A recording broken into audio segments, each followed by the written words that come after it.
Keseimbangan perekonomian pendekatan grafik akibat ada perubahan pajak. Pada sumbu vertikal AE, yaitu agregat expenditure, kemudian pada sumbu horizontal menunjukkan pendapatan, ini garis 45 derajat, yaitu AE sama dengan Y. Ini AE sama dengan C plus I, dengan kata lain perekonomian dua sektor, di mana C sama dengan C0 plus MPC dikali Y. Dalam perekonomian dua sektor, ini akan menjadi C sama dengan C0 tambah MPC YD dalam perekonomian tiga sektor, yaitu AE sama dengan C plus I plus G. Sehingga pada perekonomian tiga sektor, fungsi C berubah menjadi C sama dengan C0 plus MPC dikali Y dikurang pajak ditambah transfer payment yang disingkat dengan TR.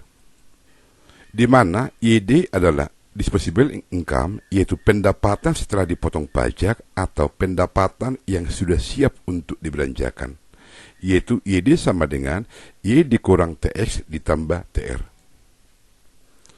Penurunan pendapatan disposable mengurangi konsumsi dan tabungan rumah tangga. Pajak yang dibayarkan mengurangi kemampuan untuk melakukan pengeluaran konsumsi dan saving. Akibat ada pajak, ini akan menggeser kurva AE sama dengan C plus I plus G ini ke bawah, seperti ini, sehingga terbentuk AE sama dengan C2 plus I plus G. C2 ini menunjukkan fungsi konsumsi sudah berubah, yaitu YD sama dengan Y dikurang TX ditambah TR. Perubahan konsumsi itu sama dengan min MPC dikali delta TX. Ini dampak kenaikan daripada pajak. Inilah perubahan konsumsi. Ini adalah keseimbangan setelah ada pajak, perpotongan antara AE ini dengan garis 45 derajat, yaitu AE sama dengan Y. Dan ini keseimbangan sebelum ada pajak, dengan kata lain pajak itu 0, TR itu sama dengan 0. Disinilah terjadi perubahan pendapatan akibat ada perubahan pajak, yaitu sebesar delta Y. Perubahan pendapatan disposable atau perubahan YD sama dengan besarnya pajak. Artinya gini, pajak 50, maka perubahan pendapatan Anda akan berkurang menjadi 50. Ini pengertian minus. Dengan demikian, akibat ada perubahan pendapatan disposable ini akan mempengaruhi perubahan konsumsi dan perubahan saving.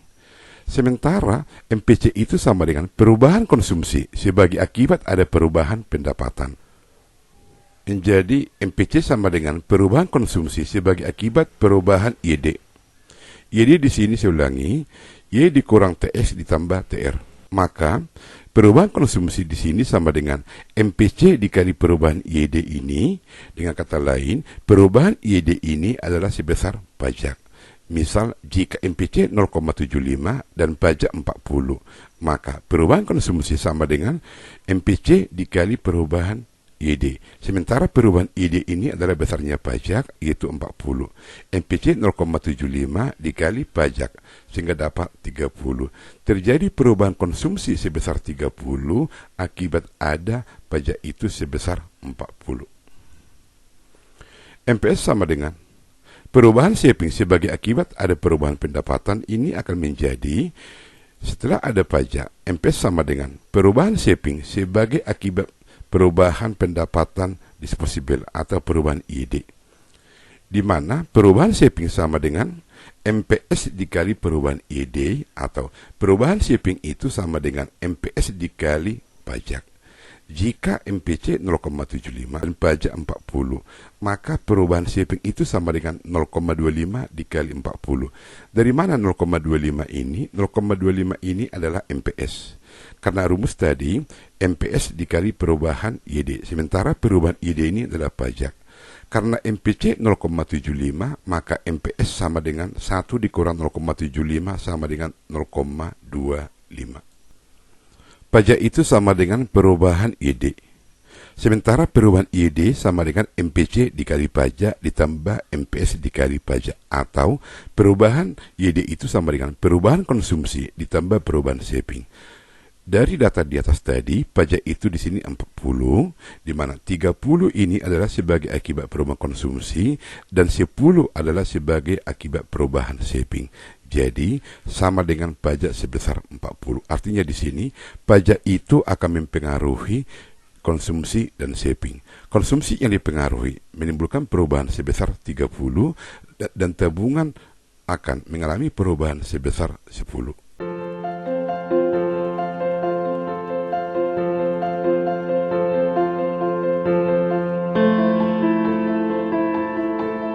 Efek pajak tetap terhadap fungsi konsumsi dengan grafik. Pada sumbu horizontal pendapatan, pada sumbu vertikal konsumsi, ini garis 45 derajat, di mana sepanjang garis ini pendapatan sama dengan konsumsi. Ini kurva konsumsi, di mana ini C0 dengan persamaan C sama dengan C0 plus MPC dikali Y. Akibat ada pajak, maka fungsi konsumsi ini akan berubah menjadi CT sama dengan MPC dikali T. CT ini menunjukkan fungsi konsumsi setelah ada pajak. Maka inilah kurva fungsi konsumsi setelah ada pajak. Titik di sini adalah MPC dikali T ditambah C0. Kemudian fungsi ini memiliki persamaan CT sama dengan min MPC dikali pajak ditambah C0 plus MPC dikali Y. Yang perlu Anda pahami di sini, jika dia pajak tetap, kurva konsumsi sebelum dan sesudah pajak itu sejajar. Jadi dalam matematika, kemiringan kurva pertama ini sama kedua ini sama. Sehingga C0 di sini sama di sini berbeda. Beda dengan jika pajak itu bersifat proporsional, bentuk kurvanya berbeda. Inilah fungsi konsumsi sebelum ada pajak. C sama dengan C0 plus MPC dikali Y. Setelah ada pajak, kurva konsumsi seperti ini. C0 itu sama di sini. Inilah perbedaan pajak proporsional dan pajak tetap. Jika dia pajak tetap, kurva konsumsi sebelum dan sesudah pajak sejajar, tetapi jika dia pajak proporsional, kurva konsumsi sebelum ada pajak dan sesudah ada pajak tidak sejajar seperti ini, memiliki titik C0 yang sama. Efek pajak tetap terhadap fungsi saving dengan grafik. Ini fungsi saving pertama, min C0 plus MPS dikali Y. Kemudian akibat ada pajak, maka akan menimbulkan perubahan saving. Inilah setelah ada pajak S2 ini. Jadi kurva saving sebelum dan sesudah ada pajak tetap sejajar, sama seperti konsumsi. Berbeda dengan jika pajak proporsional sama seperti konsumsi, kurvanya itu tidak sejajar seperti ini. Inilah kurva saving sebelum ada pajak. Kemudian setelah ada pajak, ini memiliki bentuk kurva seperti ini. Jadi ada titik pertemuan di sini, titik potong di sini. Inilah perbedaan pajak proporsional dan pajak tetap untuk kurva saving. Contoh, fungsi konsumsi dan saving dengan pajak tetap. C sama dengan 90 tambah 0,75 Y, dan G sama dengan 60, investasi 120, dan pajak 40. Carilah fungsi konsumsi dan saving setelah ada pajak. C sama dengan 90 ditambah 0,75 Y, maka fungsi konsumsi ini akan berubah menjadi 90 tambah 0,75 YD. Mengapa ini YD? Karena pendapatan di sini belum ada pajak. Sehingga fungsi ini menjadi Y dikurang TX. Maka 90 tambah 0,75 Y dikurang pajak sebesar 40, sehingga kita dapat C sama dengan 90 tambah 0,75 Y dikurang 30. 0,75 dikali 40, maka C sama dengan 60. 90 dikurang 30, 60 ditambah 0,75 Y. Jika fungsi konsumsi tadi C sama dengan 90 tambah 0,75 Y, maka fungsi saving menjadi min 90 tambah 0,25 Y. Y ini harus kita ganti menjadi YD, sehingga saving sama dengan min 90 tambah 0,25 Y dikurang pajak. Maka saving sama dengan min 90 tambah 0,25 dikali Y dikurang pajak 40, sehingga min 90 ditambah 0,25 Y, 0,25 dikali 40 adalah min 10, maka saving itu sama dengan min 100 ditambah 0,25 Y setelah ada pajak. Carilah keseimbangan perekonomian 3 sektor. AE sama dengan C plus I plus G. AE sama dengan 90 tambah 0,75 YD ditambah investasi 120 ditambah G 60, maka AE sama dengan 90 ditambah 0,75 YD ditambah 120 tambah 60, sehingga ini 180 dapat seperti ini. Maka AE sama dengan 270 ditambah 0,75 dikali Y dikurang 40, maka didapat akhirnya di sini AE sama dengan 240 ditambah 0,75 Y. Inilah fungsi keseimbangan dalam perekonomian tiga sektor. Keseimbangan AE sama dengan Y. Artinya pengeluaran agregat sama dengan pendapatan. Di sini AE sama dengan 240 tambah 0,75 Y. Jika dalam keseimbangan AE sama dengan Y, maka AE ini kita ganti dengan Y menjadi Y sama dengan 240 ditambah 0,75 Y, sehingga 0,75 Y pindah ke sebelah kiri, maka Y dikurang ini sama dengan 240, sehingga 0,25 Y sama dengan 240, maka Y sama dengan 960. Untuk menguji ini, saving plus pajak sama dengan investasi plus G. Sementara fungsi saving sama dengan min 90 ditambah 0,25 Y dikurang pajak, ini sama dengan min 90 ditambah 0,25 Y dikurang 10. Maka saving sama dengan min 100 ditambah 0,25 Y. Saving min 100 tambah 0,25, kita ganti Y ini dengan pendapatan yang 960 di sini, sehingga saving sama dengan 140. Maka saving plus pajak sama dengan investasi plus G. Saving 140, pajak 40, investasi 120, G sebesar 60, maka terbukti 180 sama dengan 180. Atau dengan menggunakan rumus keseimbangan perekonomian tiga sektor dengan persamaan seperti ini. Y sama dengan 1 dibagi 1 dikurang MPC dikali C0 dikurang MPC dikali pajak ditambah investasi plus G. C0 di sini 90, MPC 0,75, pajak 40, investasi 120, G 60. Maka MPC tadi 0,75 didapat seperti ini, sehingga pendapatan itu sama dengan 240 dibagi 0,25 sama dengan 960. Jadi terbukti juga.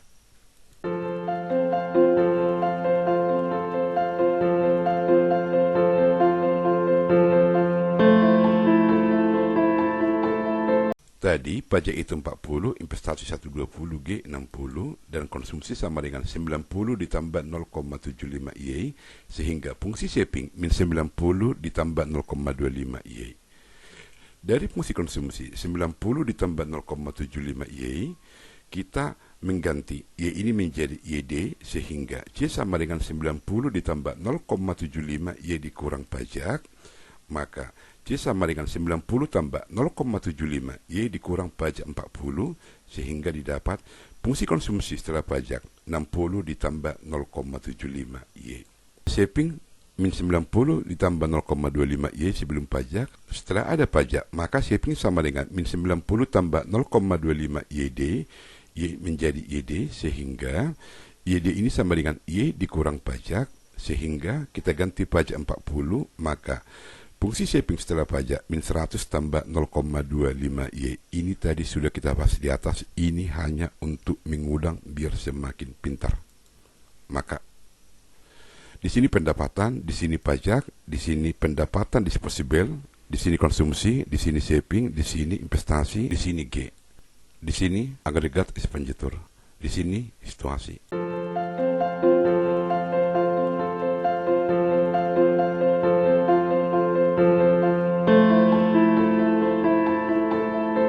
Pada waktu pendapatan 0, pajak 40, disposable income atau IED sama dengan minus 40, 0 dikurang 40. Maka konsumsi di sini sebesar 60. Dari mana 60? Anda masukkan pendapatan 0 ini kepada fungsi konsumsi setelah pajak 60 tambah 0,75 Y. Y ini sama dengan 0, dapat 60 konsumsi. Dan saving sebesar min 100. Dari mana min 100? Anda masukkan pendapatan 0 ke fungsi saving setelah pajak. Min 100 ditambah 0,25 dikali Y. Y sama dengan 0, maka di sini min 100. Investasi 120, G 60, maka AE sama dengan C plus I plus G. 60 tambah 120 tambah 60 sama dengan 240. Situasi perekonomian AE lebih besar dari Y, maka perekonomian melakukan ekspansi, yaitu 240 lebih besar dari pendapatan. Artinya pengeluaran lebih besar dari pendapatan. Jika pendapatan naik dari 0 menjadi 240, pajak tetap 40, maka disposable income atau WD 240 dikurang 40 sama dengan 200, dan jumlah konsumsi Anda masukkan pendapatan 240 ini ke sini, 0,75 dikali 240 ditambah 60 sama dengan 240, dan saving sebesar minus 40. Dari mana minus 40? 240 ini masukkan ke fungsi saving setelah pajak. 0,25 dikali 240 sama dengan 60 ditambah min 100 sama dengan min 40. Investasi tetap 120, G 60, maka AE sama dengan C plus I plus G itu sama dengan 420. Maka situasi perekonomian AE lebih besar dari pendapatan. Jika pendapatan naik menjadi 360, pajak tetap 40, maka ID sama dengan 360 dikurang 40 sama dengan 320, dan konsumsi sama dengan 330. Dari mana 330? 360 ini masukkan ke fungsi konsumsi setelah pajak. Kemudian saving min 10, 360 masukkan ke fungsi saving setelah pajak, dapat di sini min 10, investasi sama, G sama, maka AE sama dengan C plus I plus G. 330 tambah 120 tambah 60 sama dengan 510. Situasi perekonomian AE lebih besar dari Y dan perekonomian melakukan ekspansi. Selanjutnya pendapatan naik menjadi 480, pajak tetap 40, maka ID sama dengan 440, kemudian konsumsi sama dengan 480 ini masukkan ke sini, 0,75 dikali 480 ditambah 60 dapat 420, dan saving 20, 480 masukkan ke sini, 0,25 dikali 480 itu sama dengan 120 ditambah min 100 dapat 20, investasi tetap 120, G 60, maka C plus I plus G itu sama dengan 600. Situasi perekonomian AE lebih besar dari Y. Jika pendapatan naik menjadi 840, pajak tetap 40, maka YD sama dengan 800, konsumsi sama dengan 690. Kembali saya katakan 840 ini masukkan ke fungsi konsumsi setelah pajak di sini, 0,75 dikali 840 ditambah 60 dapat 690, dan saving sebesar 110. Pendapatan 840 masukkan ke fungsi saving setelah pajak, 0,25 dikali 840 ditambah ini dapat sebesar 110 tadi, investasi 120, G tetap 60, maka AE sama dengan C plus I plus G 870. Situasi perekonomian AE lebih besar dari Y, perekonomian melakukan ekspansi. Pada waktu pendapatan 960, perhatikan di sini, pajak tetap 40, maka YD sama dengan 920, konsumsi sama dengan 780. Saya ulangi, perhatikan di sini, 960 ini masukkan ke fungsi konsumsi setelah pajak. 0,75 dikali 960 ditambah 60 sama dengan 780, dan saving sebesar 140. 960 masukkan ke fungsi saving setelah pajak, dapat di sini 140, investasi sama, G sama di sini. Nah, perhatikan, AE sama dengan C plus I plus G 960. Perhatikan di sini, pendapatan sama dengan pengeluaran, terjadi keseimbangan AE sama dengan Y. Inilah keseimbangan perekonomian. Atau investasi plus G 180 itu sama dengan saving plus pajak. Saving 140, pajak 40, 180. Jadi terbukti investasi plus G 180, saving plus pajak 180 itu sama dengan keseimbangan perekonomian dalam 3 sektor. Jika pendapatan naik menjadi 1.200, pajak tetap 40, ID di sini 1160, C sama dengan 960, saving sama dengan 200, investasi sama, kemudian G 60, maka AE sama dengan 1140. Maka situasi perekonomian AE lebih kecil dari Y, 1140 lebih kecil dari 1.200, maka perekonomian melakukan kontraksi.